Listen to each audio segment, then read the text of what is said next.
Hello everyone. In this video lecture, I'm going to go over some background information regarding H.G. Wells and the text that you have to begin reading for this week, his novella, The Island of Dr. Moreau. In brief, this class is going to consist of a reflection on his background, his history, and his personal philosophy, a summary of the text that you had to read for this week, those first 9 chapters, and then in the next set of video lectures, we'll delve into an analysis of the work. H.G. Wells was born in 1866 to a low-income family and faced, in part as a result of that fact, a series of challenges throughout his childhood. One of the most significant events of his young life was that in 1874, he suffered a broken leg that left him largely confined to his bed. While he was there, he spent much of his time reading books, consuming texts that had been brought to him by his father. These books stimulated in him, they provoked in him, a desire to write and to explore the imaginative fantasy worlds that he encountered. By 1887, he had moved into a manor house alongside his mother. Inside this house, there was a resplendent and extensive library into which he became immersed. And he supplemented his understanding or his familiarity with more contemporary texts with an appreciation of classic works of philosophy and of politics and of political theory, such as Plato's Republic and Thomas More's Utopia. Wells' exploration of literature, politics, and philosophy at this young age would then help to shape the author that he became. The text that you're going to be reading for this section of the course is heavily immersed in issues of the political organization of society and the proper political organization of society based on worldview. So, how do we structure our societies based on the fact that to Wells, who was a strident atheist, we are nothing more than highly evolved animals? That kind of question about how society evolves and how it is structured based on animalistic evolutionary instincts is a key component of this text. In 1879, Wells entered into a position as a student teacher. So he took on the role of instructing younger students. And through his work and through his education, he won a scholarship to what would become the Royal College of Science in Kensington. There, he studied biology under the famed Thomas Henry Huxley, who is widely known, or was widely known at that time, as Darwin's bulldog. Huxley engaged in numerous debates with opponents of Darwin's theory of evolution. Wells' understanding of the world, his appreciation of the scientific understanding of the world that he attempted to articulate as within his works, was very much shaped by his time spent under Huxley. And we'll see how those evolutionary biological underpinnings and his familiarity with biology comes through in this text as we continue to read it. Wells himself was, by philosophy and inclination, a strident atheist and materialist.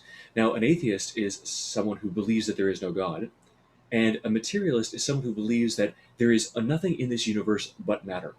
So everything in this universe consists of matter.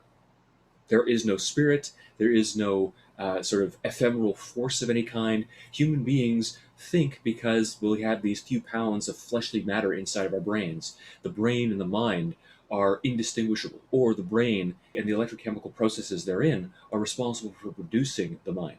There is no objective reality to certain things like the categorization systems that we use. They don't exist outside of ourselves. They are merely things that we impose upon the world. Now, Wells himself is considered to be one of the great fathers of classic science fiction who helped to popularize and develop the genre. After graduating with a Bachelor's of Science degree in zoology in 1890, he then began to find work as a teacher. Several years after this, during which he was producing short pieces, analytical works, nonfiction texts, and short stories, he eventually published his first novel, The Time Machine, in 1895, which led him down one of the most successful literary careers in the field of science fiction that we have ever seen. Now, shortly thereafter, Wells published his 1896 novella, The Island of Dr. Moreau. In the first 9 chapters of this text, we meet with Prendick. Prendick is a gentleman from England who is traveling aboard the Lady Vane. Well on his journey, the Lady Vane collides with the derelict, and he and two other survivors escape on a lifeboat or on a dinghy. These two men, eventually driven to madness and desperation, turn on each other.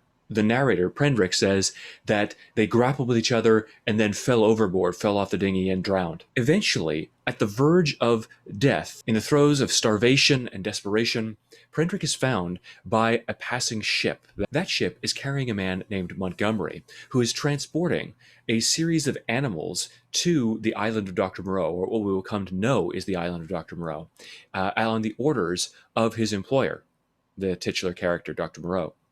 Montgomery saves Prendrick, brings him on board the ship, and then nurses him back to health. He is then taken to the island of Dr. Moreau. While on the ship, as he is recovering, Prendrick encounters the strange black servant of Montgomery, who has a bizarre, almost fire or red flame to his eyes, and a sloping brow. There's something bizarre and slightly inhuman about this person that he keeps encountering. It is slavishly devoted to Montgomery. Dr. Moreau himself was driven from England under mysterious circumstances. Now, the narrator, Prendrick, eventually recalls that Dr. Moreau was a famed vivisectionist, and we'll talk about what vivisection is in just a moment. But the experiments that he carried out and the techniques that he used in his research were so abhorrent when the public was made aware of them that he was forced to flee the country in shame as an outcast. Eventually, Prendrick reaches the island of Dr. Moreau, and after nearly being set adrift again because Dr. Moreau refused to allow him onto the island for reasons that are unknown, he enters onto the island. He is granted access. Dr. Moreau will not allow him to perish on the seas. He's brought back to the island, where he continues his convalescence and recovery. And yet he is plagued at all times by the hideous screaming of the puma that was being transported, one of the many animals that was being transported on the ship that rescued him. Now, Dr. Moreau himself is a vivisectionist. We learn what this is in the context of the novel, but just as a review, vivisection is essentially the dissection of living animals, where we would cut open an animal, splay open its interior workings in order to examine them. In the same way that dissection allows us to understand the organelles, the functions, and the organization of a living creature, vivisection does the same. Of a dead creature, vivisection does the same, only with a living creature, which is very much more relevant and germane, helpful to an understanding or gaining an understanding of one of these creatures, because you can see the systems at work within it while the creature is still alive, while they are actually still at work, rather than looking at dead capillaries and muscle tissues that aren't firing. In vivisection, you can examine the structures of this creature's body as they function. Vivisection had, by Wells' time, become tightly controlled and monitored.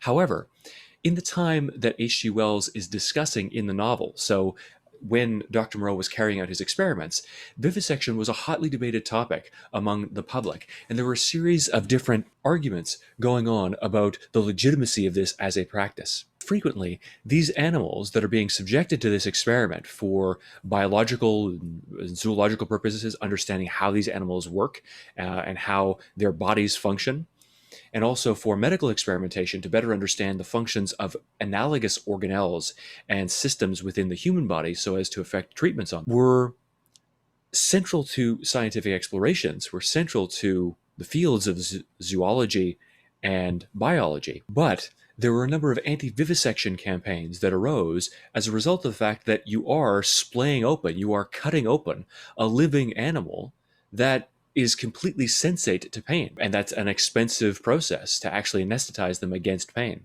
A brief note about why we are choosing to study this text. A brief note about this text and why we've chosen to study it. There are three main reasons why this text fits into a course carrying milieu, and how it is relevant to your respective professions, in whatever context you might be providing care to people. First, it's a consideration of the representation of medicine and the role of medical practitioners in the public conception and in fiction.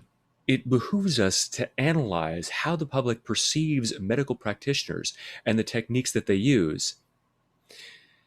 Second, It also allows us to interrogate the moral and ethical issues surrounding treatment methodologies and research techniques in a historical context. Ultimately, when you're providing care to a patient, the strategies, techniques, and even the very medicines that you're using are going to derive from a process of research and development.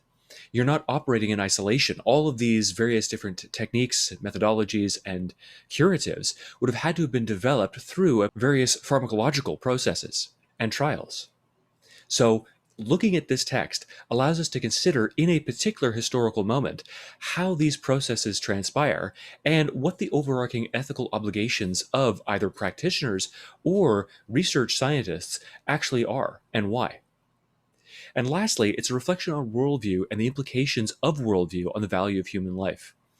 Given that caring milieu is predicated on the value of caring, as if human beings have value in themselves, and thus are worthy of a certain degree of respect and care and consideration, every one of your professions is predicated. It is based upon a certain worldview that privileges, it values human beings, and it attempts, in the end, to minimize or mitigate their suffering in many ways, or maximize their flourishing, whatever that entails. But those are nebulous terms.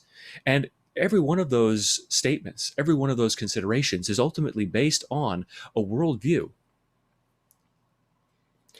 The answer to the question, not whether human beings are valuable, but why they're valuable if they are. Both, in fact. So, in the end, worldview and perceptions of the world inform and undergird your professions, even if you never think about them. Why are human beings valuable? Why should we care for them? Or even should we care for them at all? These are not asked of you. You don't consider them in your job. You take the answers to them for granted. And yet, those answers are still at the heart of what you're doing.